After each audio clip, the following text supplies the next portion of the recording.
but good afternoon. I guess it's afternoon now. Welcome to our webinar held in partnership with the USPTA. This is titled How to Take Advantage of the Tennis Boom. This meeting will be recorded, and we'll be sharing a link of the recording for anyone who would like to use as a reference. We'll also be sending out a recap email with the presentation, including all of the links that are included within this deck itself. So for those of you who don't know me, I'm Monica Lemura, the Director of Marketing and Communications at Eastern. Here with me today are some of our VIP and key players from our Eastern staff, including Jocelyn Alfala, who's the Director of Schools and Community Tennis. We have Joe Steger, the TSR Manager of Western and Northern Regions. We have David Williams, Manager of Diversity and Inclusion and Events. And last but not least, I think here for Q&A is Lynn Buffamonte, our Manager of Adult Programs. We also have a highly valued guest speaker today, Adrian L Terry, the 2020 Tennis Woman of the Year in the Eastern section. She's going to be speaking about some of her own experiences in recognizing and celebrating the tennis boom. Jason Spears, the president of USPTA Eastern Region, is also on the call. He wanted me to say, if you could enter your USPTA number in the box to make sure that you can receive the proper credits for this webinar, that would be great. So let's get started. Kristen, if you could go to the next slide, please. So I'm sure everyone on this call is familiar with the PAC study. We've been hearing all about the surge in play this year. Nearly 3 million people tried tennis for the first time in 2020, a 22% increase in participation in 2020, 4 million more people played tennis than in 2019. So these are huge stats, huge numbers, which represent such a huge opportunity for us.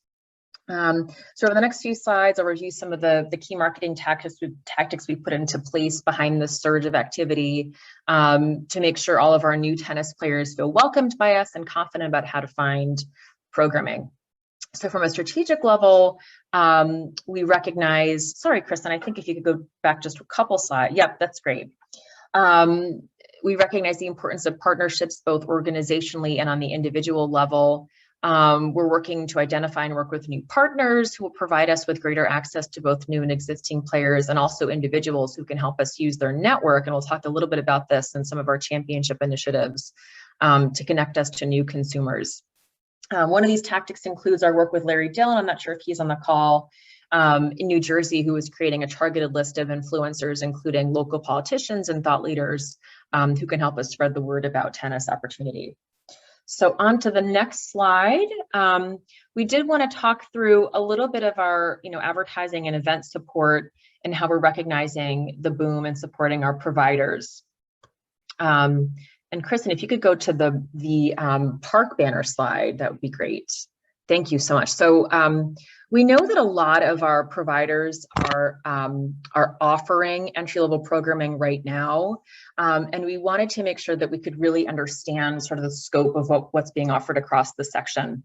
So we surveyed all of our providers to see, what was happening, and we have some pretty robust lists of all of these programs happening on two sites. There's one specific to New York and one specific to New Jersey, and there are banners hung, really blanketed across dozens of Eastern Park sites now, where we know people are playing and waiting online and really excited about, trying tennis this year. And we want to make sure that we're represented where they are. No one comes out to a court with a pen and paper. So we have a QR code on the banner. Someone can take a quick picture and find a list of everywhere they can play close to home. So this is just a great way to get some free advertising for providers. These websites and directories are very fluid. We add to them all the time. And hopefully these will be up for a while. We really want to, have these banners up in parks and use these resources in an ongoing way throughout the year. So if you don't have your entry-level program listed yet, definitely let us know, and we're happy to get that up onto the site. So the next slide, so this is sort of a listing of our free resources. The first being the National Marketing Generator. And this is an incredible resource. You do have to be Safe Play approved to access So definitely complete that certification today if you haven't already, so you can start to access all these materials and use them. The next is our internal Eastern provider public Google Drive. This is completely open to the public, this drive. And I'm going to be talking a little bit about that on the next slide, just to give you an overview of what that drive looks like. Next, the monthly multicultural observance periods. David's going to be speaking in more detail to this and our efforts here. But suffice to say, if you plan to support a monthly observance, like Pride Month, for example, in June, definitely let us know. We're happy to create, we have sort of a turnkey approach, but we're happy to create a press release for you, work to secure local media where we can. We can create flyer templates or connect you potentially with a third-party partner who can help you just sort of take that event to the next level. So definitely just keep us in the loop as you're thinking through these observance periods and what you plan to recognize, and let us help you support that effort. So the champions, there's sort of a national USTA national champion effort and a local Eastern effort. This is really all to unearth, tennis advocates across the section and really to put them to work on our behalf.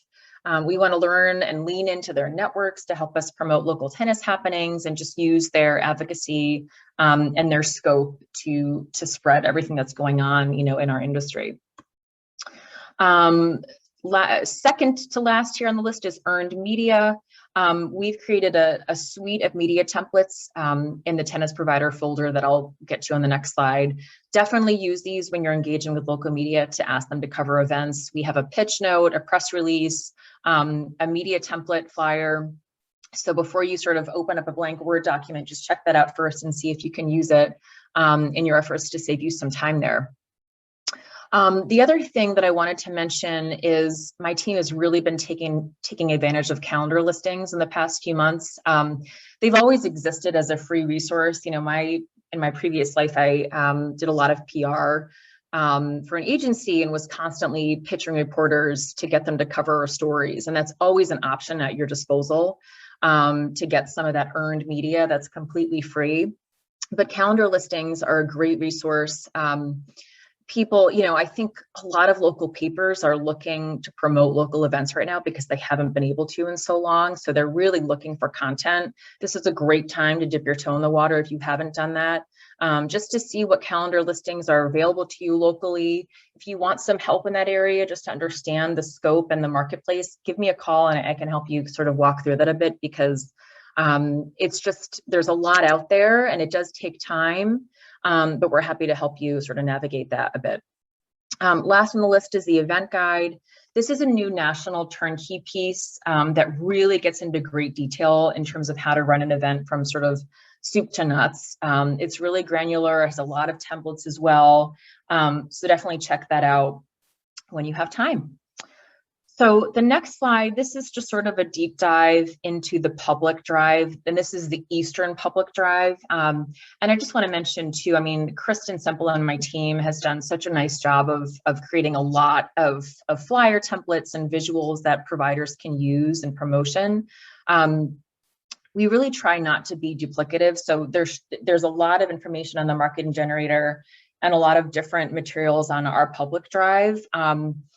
Folders and folders of adult programs and junior programs and different types of materials to customize and use. So check these out. If you find that there's something that you don't see that you need, let us know, and we're happy to take a stab at that for you. But I just want to bring all these up so that you can sort of see what's available as you're thinking through, what's on your calendar and what you want to tap into.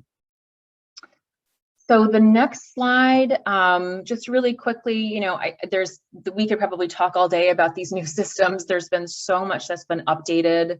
I think Kristen was going to actually just open up this page, but for the sake of time, and there she goes. So this is what it looks like. There's just a lot to take in here. Insurance recommendations and, educational tools and resources. So this is just a great site to take a look at also when you have time to see what's available there. The service center, there's updates to serve tennis constantly. So definitely check that out. So the next slide, I just wanted to present this on behalf of Lynn Buffamonte and the incredible work that she's doing in the social adult play space. And this is just sort of a little bit of a sampling of the work that's being done in terms of NTRP tournaments and casual leagues and social play. We have our mix and match tennis. We have promotion for a Buffalo League going on now upstate. But she really has left, no stone unturned and is such a great resource for you. So, if you're thinking of hosting a social event, and we have a complete suite of graphics and flyers and templates to support, whatever you choose to do, and sales pieces and talking points, and we can sort of take you through our offering, but definitely connect with Lynn if you haven't already, to sort of talk through which type of program might make the best sense for you to take advantage again of this tennis boom. So I think that's it from me. I'm going to actually kick this over to David Williams, who is our diversity, inclusion, and events manager, to have a bit of a discussion. All right. Thank you, Monica. Okay, so if we can advance to the next slide. Thank you, Kristen. Community engagements and strategic partnerships are two of the pillars within our diversity, equity, and inclusion framework. And this initiative was designed to strengthen that bond with our professionals, providers, and players within the communities in the section. So basically, we start with a number of significant multicultural observance periods for the year. Right now, there are almost 20. And we encourage you to adopt tennis and educational projects for them. Here are several examples. The top box shows African-American woman. We actually had African-American adults just talk about their journey within tennis. Many of them have never picked up a racket before, so we wanted to get them to record their experiences with the game and what they love about it, the health benefits and everything, for Black History Month in February. For Asian American Pacific Islander Month, which is in your lower left, the representation there, that was in the month of May. And we had many club owners adopt fundraisers for COVID relief in India and to stop Asian hate. So that was a very helpful social aspect campaign. The center one for Autism Awareness Month in April, we had several providers put on activations to invite that community to play more tennis and become more engaged with the game. And then lastly, in the lower right, we had several NJTLs adopt an artistic campaign to recognize and honor heroes in the section. So with all of that said, we have a grant. I have some money available for those who want to adopt a project. Again, it should be tennis-based with an educational component to it. I'll pay up to $2,000, and the more creative and sustainable these projects are, the better. Okay, and hopefully that will result in a section that for us is more appealing, welcoming, and inclusive. And now I'll just turn it over to Jocelyn. Thanks, David. Yeah, segueing from the diversity and inclusion grants, I want to talk about the Grow the Game grant. So I will cover basically what is this grant, where to find the application, the eligibility, and some tips and reminders about the grant. So as Monica mentioned early on, there's this participation study, and what we've noticed in our industry, that there is a growth of tennis. And what we've decided as an industry is, how can we as an industry provide further support to those that are already helping to grow tennis via new and returning players. So this grant is to focus on that. And those of you who are on the call, if you are associated with an organization, the application is available for facilities and organizations to apply. So no individual applications, but with your affiliations and the work that you do with organizations, facilities, and clubs and CTAs and parks, you'll be eligible to apply for this grant. And again, the focus is on engaging with new and returning players. Where to find the grant, you could see on that slide. It's USTA.com/grow the the game. This presentation will be available to you after this call, so you'll be able to just click right into that link. I am the point of contact for the grant, so if you have any further questions, you can reach out to me directly, which again, my contact information will be available after this. So it is open now, so the application is available to you to apply. The deadline to get the application in is October 1st, and the part of this grant is to have validation forms, meaning, as I mentioned before, new and returning players that you're engaging with in your facilities and clubs. There'll be a process within this application process to submit validation forms, and that deadline is December 1st. So again, it's open now. The actual deadline for the application to submit it is October 1st. And then within that application process, there's a validation form process, and that closes December 1st. The timeline in which this grant, other than those benchmark dates, once an application goes into the system, I would move it through along the application process. And within that, you'll get an email that speaks to the next steps. So you'll always know when and what you need to do thereafter, because this isn't a grant where you apply and then a check is cut to you. So this is sort of a duration of period and time. With that said, the programs that you're offering to new and returning players should be between the time frame of May 1st to November 1st. So that is just something that you should note. So again, the eligibility is no individuals, businesses in good standing. You should also have this program have a 4-class or 4-session type of program, lessons for groups. Private lessons would not be eligible for this. It also should be open to the public. Now, I know some of the questions may pop up because a number of you may teach at member-based clubs. So with that, in regards to member-based clubs, if you allow new members to participate, or if members bring guests and they participate in a 4-class program, a minimum of, that would be eligible. So don't think if you're associated or work with just a membership-based club that you would not be eligible to apply for this. The other thing I want to mention is with this, it's 1 application per organization. So if you have multiple sites, make sure it's submitted onto 1 application. And within the application, there'll be fields that will allow you to put in those sites and those names. One of the other things is, in order to apply for this grant, we would like for you to participate in an additional survey.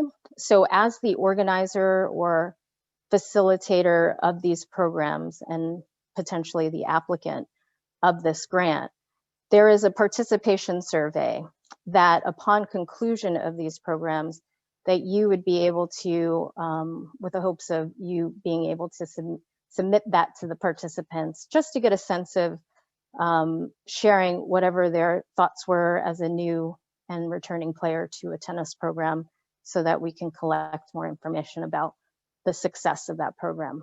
I'll conclude with the validation form that I mentioned earlier. So the validation form just requires a few things. It's the program name, program registration, start and end date, the number of participants, just their full name. We're not requiring emails or any other contact info, the coach's name, but the coach's email, and then the facility name. So those are a lot of kind of intricacies to the application.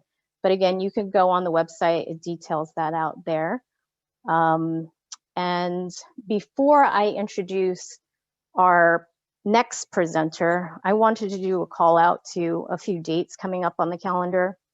So June 22nd and June 24th, additional resources to help you grow the game. And take a look there. You can register, and it would be a great opportunity for you to get some more marketing information on how to grow your business. And now, without further ado, I'd like to introduce Adrian L Terry, who is an instrumental person in our section. She's helped grow tennis in Watertown associated with the YMCA. So there are partnerships that she's been able to facilitate through the Parks Department, the school district, the Chamber of Commerce. She'll take a moment to describe that, but I also wanted to give a shout out because she's also been our Eastern Tennis Woman of the Year. She's also an active member of the board for North Country Tennis Association. She's a USPTA certified pro. And then she's also a part of the Western Regional Council. And also, if that cannot be enough, she's also our USTA Eastern clinician. So please welcome Adrian. Thank you very much, Jocelyn. I appreciate all that. Very much unnecessary, but I just want to go over that I've made a lot of connections to grow tennis in my community. And I'm going to start with how that came about. So we started to help develop, and I became an advisor to the North Country Tennis Association. And the North Country Tennis Association is the local CTA, and our mission statement was to provide tennis opportunities for youth and adult on a year-round basis. Well, for us, that was a challenge because we don't have indoor tennis courts. So I do work for the YMCA, do youth tennis programming, and we came up with a partnership. And this partnership was year-round programming with pop tennis and community tennis. So pop tennis started with, we literally only had 24 people to begin. And now we have about 40 to 60 participants. It's just on the gymnasium floor, as you can see from the slide, portable nets, paddle, and this gained new interest with new players. And we maintained existing players to keep them active through the winter months. And then we also had non-active players come back to the sport. So this runs from October till May, and there it transitions into our community tennis program, which starts in May and goes till October, twice a week for the whole entire time.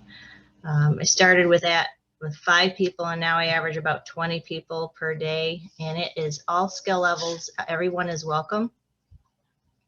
It's a drop in, you come in and then they'll just match play with equally skilled players. So that's been very successful in keeping our players active and coming back. So this year we started some new programs. I have a mixed doubles juniors tournament coming up, and this is a partnership between the City Parks and Rec, the NCTA, and our Watertown Chamber of Commerce. So this is just to help get juniors on the court and the adults to have a little competitive play. And then after that, we have a youth tennis program at the Thompson Park, and this is including team challenges this year on Saturdays. And again, another partnership between the YMCA and the City Parks and Rec. And then after that, we have the annual City of Watertown Tennis Tournament, which is a grassroots unsanctioned tournament, which was non-existent for 15 years, and we brought it back. In the first year, we had 60 people sign up. And this is a partnership between, again, the City Parks and Rec, NCTA, and the Watertown Chamber of Commerce. As Jocelyn mentioned, we also worked with USTA local schools to do workshop trainings to include tennis program and PE curriculum. And now we have tennis in 11 of the local schools in my community. So as you can see, I mean, there's different avenues that I've reached out to people to grow tennis. Ways to have gained that independent and organizational relationships is I became an invested member with the local CTA. You can see what's in your area. Pursue more USTA, USPTA offerings, example, the conferences and webinars. It's great for ideas and how to go about doing it. Start discussions with your local municipalities. For the schools, you can reach out to athletic directors, PE teachers, and the PTAs, and you can even speak with your local chamber of commerce regarding marketing for your community programming. Some of the program plans, so moving on to your program plans, be aware of what's existing in your community, and then be creative, innovative, come up with different ways to get people invested into the sport. And once you have those programs started, collect info for database. I can't say enough for that, because that's how I continually brought people back, is letting them know what the programs that I had going on, find out their preferences and their availability. You can keep the players up to date with when your programs begin and the different opportunities that you plan to run programs. A lot of what I've done is volunteer, but it's definitely not a bad thing, because it's a possibility for pros to gain client base from these programs who want private lessons. You can promote, the parent-child, or I heavily promote parent-child playing for family unity. If you have a child in a program, it's nothing wrong with reaching out to the parent, seeing if they're interested, or vice versa, to see if, outside of the lessons or programs that the family is going to play on the court, to keep the playing going. Again, it may not get monetary pay, but again, there's that satisfaction for making those connections from your organizations and between those players. All of those programs that I've made partner connections have been very successful. It takes,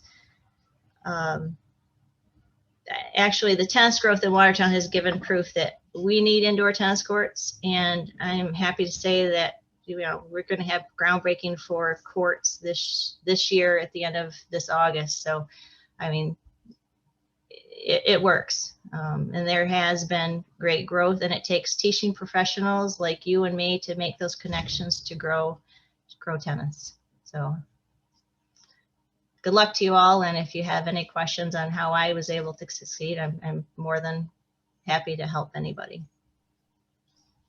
So Back great. to you, Thank you so Jocelyn. much, Adrian. That's wonderful. Any questions before we conclude? I know we have 1 minute left. Good timing, team. I'm keeping this nice on to the half hour. Any questions going once? Twice? All right. Well, thanks everyone for being a part of this webinar, and we'll be sending out this recording with the deck shortly. Thanks everyone. Bye. Bye.